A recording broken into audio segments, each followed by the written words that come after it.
اب ان کو دوبارہ بلایا گیا ہے اور اب کا مطلب یہ ہے کہ اس دفعہ تو ان کو آنا پڑے گا. اگر وہ خود نہیں آتے تو لکھت پڑھت میں ان کو سوالات کے جوابات دینے پڑیں گے، اور اس کے لیے اگر کوئی خصوصی پرمیشن بھی لینی پڑی تو وہ بھی لینی پڑے گی. اب اس کا بھی جو سارا کنیکشن ہے فیض آباد دھرنے کا، یہ پورا کا پورا عمران خان صاحب تک جاتا ہے. اکیلے جنرل فیض اس میں قصوروار نہ ٹھہرائے جائیں گے، نہ اکیلے اس میں جنرل فیض پھنسیں گے، بلکہ جنرل فیض سے کہیں زیادہ اس میں عمران خان پھنسیں گے. کیونکہ بینیفیشری فیض آباد دھرنے کا کون تھا؟ یہ دھرنا رچایا کیوں گیا؟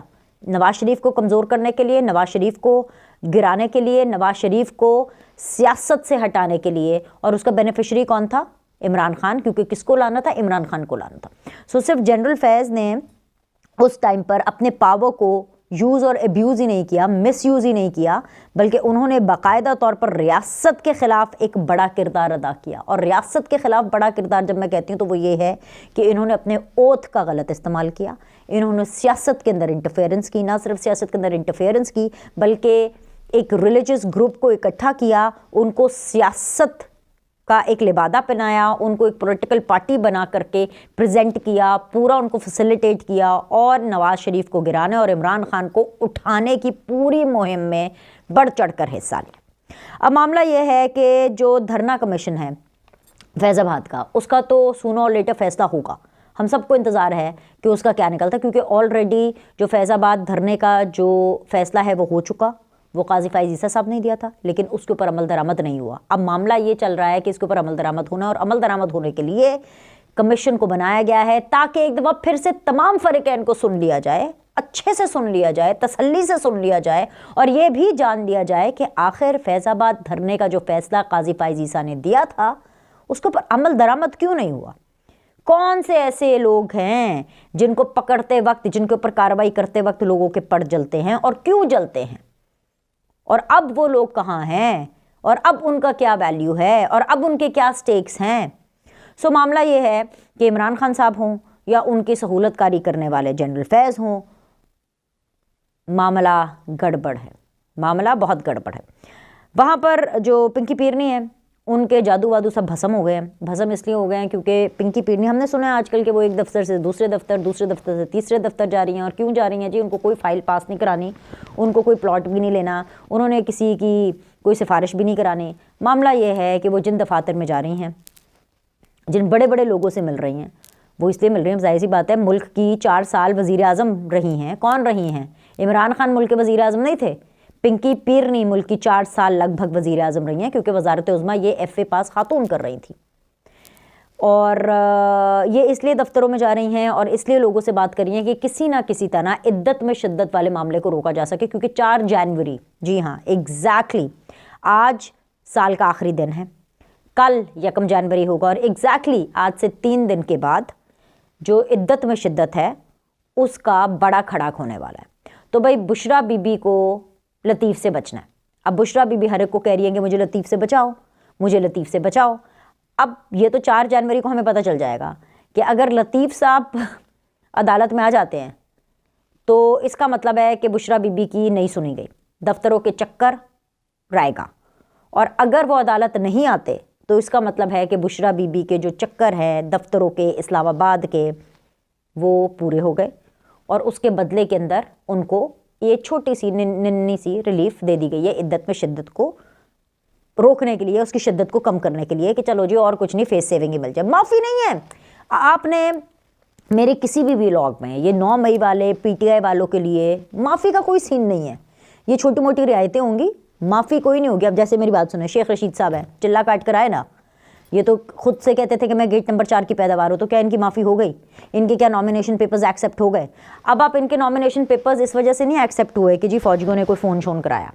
بھائی کوئی ٹیکس کے معاملات ہیں جو کہ کلیئر نہیں ہیں، کوئی پتہ نہیں کسی ریسٹ ہاؤس میں جا کے یا کسی ہوٹل میں جا کر کے یہ رہے ہیں، اس کا کوئی بل شل کلیئر نہیں ہے. تو معاملہ یہ ہے کہ یہ ان کے کاغذات نامزدگی اسی وجہ سے ان میں رکاوٹ حائل ہوئی ہے. تو اس کے لیے چلے کاٹ لیں، سفارشیں کرا لیں، جو بھی کر لیں، نہ ہے تو نہ ہے. یہ نہ ہاں میں اتنی جلدی تبدیل نہیں ہو سکتی. اسی لیے اسی طرح بشرا بی بی کے لیے بھی اگر ان کو عدت میں شدت میں اگر میں کہہ رہی ہوں اگر ان کو یہ نکی جنی ریلیف ملتی ہے، کیونکہ دیکھیں فرد جرم تو عائد ہو گئے نا، کہ صرف اگر فیس سیونگ کے طور پہ اگر تھوڑا سا ریلیف ملتا ہے تو اس کے بدلے میں ان کو اور بہت کچھ ریاست کو سپورٹ دینی پڑے گی. There is nothing like a free lunch in this world. بھائی جو بڑے بڑے لوگ جن کے دفتروں میں جا کے سفارشیں کر رہی ہیں اور ترلا منتا ڈال رہی ہیں کہ جی 4 سال دیکھیں جی میں ملک کی وزیر اعظم رہی ہوں, میرے کچھ ڈیکورم کا خیال کر لے, میرا کچھ خیال کر لے, اس میں اگر ان کو تھوڑی سی فیس سیونگ دی جاتی ہے تو بدلے میں ریاست کو کیا ملے گا؟ بدلے میں جو ریاست کو یہ میاں بیوی کی یہ جو بنٹی ببلی پورے گینگ نے جو پاکستان کو نقصان پہنچایا اس کے بدلے میں تو کچھ چاہیے. لیکن اس پورے معاملے میں ایک چیز بڑی سنگین ہے, وہ ہے جی ڈار فیملی کے حوالے سے. جو عمر ڈار ہیں ان کو اریسٹ کر لیا گیا. اچھا مجھے نہیں پتا کیا کیا ہے, میں بتا دیتی ہوں آپ کو. مجھے میسج آیا عثمان ڈار صاحب کا. عثمان ڈار صاحب نے ایک میسج شیئر کیا تھا. وکیل ہیں جی ابوذر سلمان نیازی صاحب, اور اچھے وکیل ہیں, بڑے کمپیٹنٹ وکیل ہیں, اور ان کی وجہ شہرت یہ بھی ہے کہ یہ گلزار صاحب کے جو جسٹس گلزار صاحب ہیں ان کے داماد بھی ہیں. یہ آئی ایم شور کہ یہ ان کے وکیل ہوں گے عمر ڈار اینڈ عثمان ڈار فیملی کے. تو جی ان کا ایک ویڈیو پیغام عثمان ڈار صاحب نے شیئر کیا جس کے اندر وہ یہ فرما رہے تھے کہ جی میں تو صبح 9 بجے کورٹ میں اس لیے آیا ہوں کیونکہ مجھے پتہ چلا کہ جو عمر ڈار ہیں ان کو رات کو پولیس نے اریسٹ کر لیا اور اغوا کر لیا ہے. سو یہی ان کے الفاظ تھے کہ اریسٹ کیا ہے, اغوا کیا ہے. آئی ڈونٹ نو اس کے پولیس نے اریسٹ کیا کہ اغوا کیا, مجھے نہیں پتا. لیکن پھر ان کی فیملی یہ کہہ رہی ہے کہ جی عمر ڈار غائب ہے. اب کٹ ٹو جو معاملہ شروع ہوا تھا عثمان ڈار صاحب کی والدہ کا, جس کے اندر وہ خواجہ آصف صاحب پر ایلیگیشن لگا رہی تھیں. آپ کو یاد ہے وہ ویڈیو جو ان کی وائرل ہوئی جن کے اندر ان کا گلا تھوڑا سا پھٹا ہوا تھا اور دوپٹہ بھی تھوڑا گرا ہوا تھا اور نہیں تھا, اور انہوں نے کہا کہ جی ہمارے گھر کے اندر جان بوجھ کر چادر اور چار دیواری کا تقدس پامال کیا گیا, پولیس آئی اور انہوں نے دنگا فساد کیا اور دروازہ شروازہ توڑ دیا اور سارا کچھ.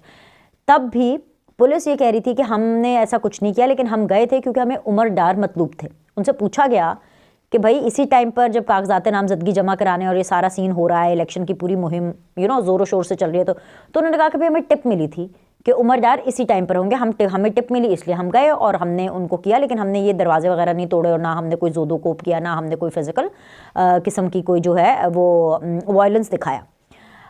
اب معاملہ یہ ہے کہ اب عمر ڈار صاحب جو ہیں وہ لاپتہ ہیں, وہ کدھر ہیں کسی کو نہیں پتا. ان کے وکیل کے مطابق, ان کی فیملی کے مطابق وہ اغوا ہو گئے ہیں, وہ غائب ہیں, ان کو ایبڈکٹ کیا گیا ہے.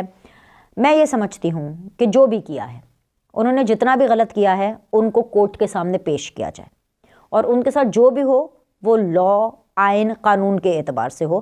کیونکہ اگر اس طرح سے کیا جائے گا تو پھر ان کے ساتھ ایک سمپتی ووٹ آئے گا کہ ہائی بیچارے ان کو اٹھا لیا. اگر انہوں نے کچھ غلط کیا ہے تو بالکل دکھائیں, کیونکہ یہ اٹھانا, غائب کرنا, یا اگر پی ٹی آئی بھی یہ موقف اپنا رہی ہے جان بوجھ کر, اگر وہ یہ موقف اپنا رہی ہے کہ وہ گرفتاری کو ایبڈکشن, اغوا کے طور پر یا غائب ہونے کے طور پر پیش کری ہے, تو میں سمجھتی ہوں کہ یہ چیز بھی غلط ہے, یہ نہیں ہونی چاہیے. لیکن اس وقت جو سٹیٹس ہے کہ وہ ہے کہ جی عمر ڈار صاحب کو کل سے اٹھایا گیا, اریسٹ کیا گیا یا غائب کیا گیا یا پتہ نہیں کیا, لیکن ابھی تک وہ کسی عدالت میں پیش نہیں ہوئے ہیں, ابھی تک نہیں پتا کہ وہ کدھر ہیں.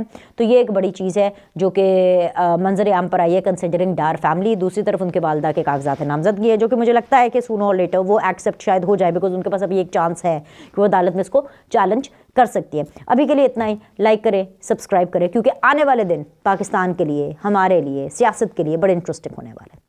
سی یو سون.